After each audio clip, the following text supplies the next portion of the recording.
क्या आप भारत के सबसे लोकप्रिय मुस्लिम राजनेता का नाम जानते हैं? टाइम्स ऑफ इंडिया के सर्वे के मुताबिक असदुद्दीन ओवैसी भारत के सबसे लोकप्रिय मुस्लिम राजनेता हैं। पिछले साल उन्हें दुनिया के 500 सबसे प्रभावशाली मुसलमानों की लिस्ट में शामिल होने का खिताब दिया जा चुका है। असदुद्दीन ओवैसी को भारत सरकार संसद रत्न अवार्ड से सम्मानित कर चुकी है। लंदन से लॉ ग्रेजुएट ओवैसी आज भारत के सबसे ज्यादा पढ़े लिखे मुस्लिम राजनेता हैं। हैदराबाद में जन्मे ओवैसी के आज कई हॉस्पिटल और मेडिकल सेंटर चलते हैं, जिनमें लोगों का मुफ्त इलाज किया जाता है। असदुद्दीन ओवैसी का जन्म 13 मई 1969 को हैदराबाद में हुआ। ये वही शहर था जहां पैदा होने वाले नवाब मीर उस्मान ने 5 टन सोना दान किया था। असदुद्दीन ओवैसी के पिता सुल्तान सलाहुद्दीन ओवैसी ने भारत की आजादी में बड़ी भूमिका निभाई। यही वजह है कि लोग उन्हें सालार मिल्लत के नाम से पुकारते थे। बहुत कम लोग जानते हैं कि असदुद्दीन ओवैसी के ट्रस्ट सालार मिल्लत के तहत 12 कॉलेज, 9 स्कूल और 2 हॉस्पिटल चलते हैं। उनके जरिए बनाया गया ओवैसी स्कूल ऑफ एक्सीलेंस और दक्कन मेडिकल कॉलेज हैदराबाद का बेहतरीन कॉलेज है। उनके पॉलिटेक्निक कॉलेज, इंजीनियरिंग कॉलेज और कॉलेज ऑफ फार्मेसी में हजारों लोग शिक्षा हासिल करते हैं। असदुद्दीन ओवैसी ट्रस्ट हैदराबाद में पुलिस ट्रेनिंग कैंप भी चलाता है, जिसमें गरीब बच्चे आसानी से पुलिस की ट्रेनिंग ले सकते हैं। इस ट्रस्ट के जरिए लोगों के पढ़ने के लिए फ्री ट्यूशन की व्यवस्था की गई है।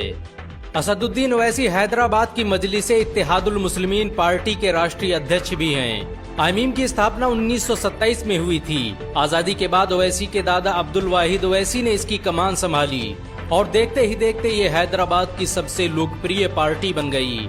असदुद्दीन ओवैसी के आज विभिन्न सोशल मीडिया प्लेटफॉर्म पर 6 मिलियन से ज्यादा फॉलोअर हैं। आपको ये जानकर शायद हैरानी हो कि असदुद्दीन ओवैसी ने 1994 में अपने राजनीतिक जीवन की शुरुआत की। वो पहले क्रिकेटर बनना चाहते थे, लेकिन बाद में कानून की पढ़ाई के लिए लंदन चले गए।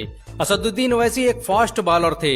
उनका सिलेक्शन अंडर 25 क्रिकेट टीम में हो गया था। 1994 में वो विजी ट्रॉफी खेलने वाले शायद एकमात्र मुस्लिम थे। बहुत कम लोग जानते हैं कि असदुद्दीन ओवैसी लंदन से लॉ ग्रेजुएट हैं। ओवैसी उस्मानिया यूनिवर्सिटी से ग्रेजुएशन करने के बाद लंदन चले गए। लंदन में रहकर ही उन्होंने बैरिस्टर की डिग्री हासिल की और बाद में भारत के सबसे लोकप्रिय राजनेता बन गए। लंदन से आने के बाद ही उनके नाम में बैरिस्टर जुड़ा और वो बैरिस्टर असदुद्दीन ओवैसी के नाम से पुकारे जाने लगे। असदुद्दीन ओवैसी की लोकप्रियता का अंदाजा इसी बात से लगाया जा सकता है कि 1967 से लेकर आज तक उनकी पार्टी को 4 मीनार से कोई हरा नहीं सका। असदुद्दीन ने अपने पहले इलेक्शन में ही 40,000 वोटों से जीत हासिल की थी। असदुद्दीन ओवैसी के नेतृत्व में ही चुनाव आयोग ने 2014 में आईमीम को राज्य पार्टी का दर्जा दिया। उन्हीं के नेतृत्व में आईमीम को अन्य राज्यों में जीत हासिल हुई। असदुद्दीन ओवैसी का हैदराबाद की राजनीति में सिक्का चलता है। उनके कारण ही तेलंगाना में हर मस्जिद के इमाम को आज हर महीने 5,000 रुपए तनख्वाह दी जाती है। इस स्कीम का फायदा तेलंगाना के 9,000 से ज्यादा इमाम उठा रहे हैं। असदुद्दीन ओवैसी द्वारा बनवाए गए ओवैसी हॉस्पिटल में 2500 बेड और आसरा हॉस्पिटल में 1500 बेड की सुविधा उपलब्ध है। ओवैसी के कुछ अस्पतालों में 20 रुपए से कम कीमत पर 3 महीने तक मुफ्त इलाज किया जा सकता है। असदुद्दीन द्वारा बनवाए गए ओवैसी हॉस्पिटल को 2015 में एशिया के सबसे क्लीन और हाइजीन अस्पताल का अवार्ड दिया जा चुका है। इस हॉस्पिटल में काम करने वाले लोगों की संख्या 1000 के करीब है। असदुद्दीन ओवैसी हैदराबाद में यतीम बच्चियों और बेवाओं के लिए कई ट्रेनिंग कैंप चला रहे हैं, जहां उन्हें सिलाई कढ़ाई के साथ विभिन्न कामों की ट्रेनिंग दी जाती है। फोर्ब्स मैगजीन ने 2012 में ओवैसी की पार्टी आईमीम को तालीम और हेल्थ सेक्टर में काम करने वाली दुनिया की अकेली पार्टी होने का खिताब दिया था। बहुत कम लोग जानते हैं कि असदुद्दीन ओवैसी 3 भाई हैं। उनके छोटे भाई अकबरुद्दीन ओवैसी अक्सर अपने बयानों को लेकर चर्चा में रहते हैं। वहीं उनके सबसे छोटे भाई बुरहानुद्दीन हैदराबाद के मशहूर अखबार एतमाद के संपादक हैं। ये अखबार हैदराबाद में बिकने वाला सबसे मशहूर अखबार है।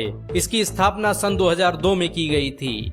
असदुद्दीन ओवैसी की पार्टी आज पूरी भारत में बड़ी तेजी से पैर पसार रही है। पिछले कुछ चुनावों में मिली जीत से आईमीम के हौसले बुलंद हैं। यही वजह है कि विरोधी आईमीम पर बीजेपी की बी टीम होने का आरोप लगाते हैं, ताकि आईमीम को बदनाम किया जा सके। हालांकि ओवैसी चुनाव लड़ने को अपना संवैधानिक अधिकार बताते हैं। असदुद्दीन ओवैसी भारत में मुस्लिम मुद्दों पर मुखर होकर बोलने वाले एकमात्र नेता हैं। 3 तलाक से लेकर बाबरी मस्जिद और एनआरसी के मुद्दे पर वो खुलेआम सरकार की आलोचना करते रहे हैं। असदुद्दीन ओवैसी को मरहूम शहाबुद्दीन का बेहद करीबी माना जाता है।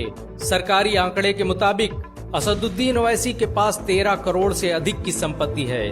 असदुद्दीन ओवैसी मुसलमानों और दलितों को एक मंच पर लाने का काम कर रहे हैं। उन्हें आज हर जुल्म के खिलाफ बोलते हुए देखा जा सकता है। सच तो ये है कि भारत के युवाओं को असदुद्दीन में अपना नेता दिखाई देता है। अगर आप असदुद्दीन ओवैसी को एक बेहतरीन नेता मानते हैं तो इस वीडियो को लाइक और शेयर जरूर करें। ऐसी और वीडियो को देखने के लिए हमारे चैनल को सब्सक्राइब करें, घंटा जरूर दबाएं।